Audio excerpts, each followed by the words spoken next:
ಎಲ್ರಿಗೂ ನಮಸ್ಕಾರ. ಜಪಾನ್ನಲ್ಲಿ ಇವಾಗ ಸಕುರ ಸೀಸನ್, ಚೆರಿ ಬ್ಲಾಸಮ್. ಇದು ಹೊಳೆ.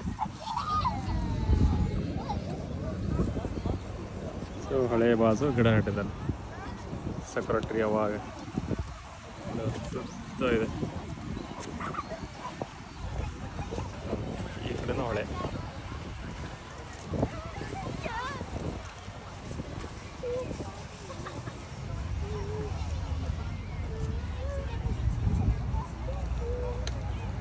ಒಂದೆರಡು ವಾರ ಇದೆ, ಫುಲ್ ಬ್ಲೂಮ್ ಆಗಿರುತ್ತೆ. ಎಲ್ಲರೂ ಬರ್ತಿರ್ತಾರೆ ನೋಡೋಕ್ಕೆ.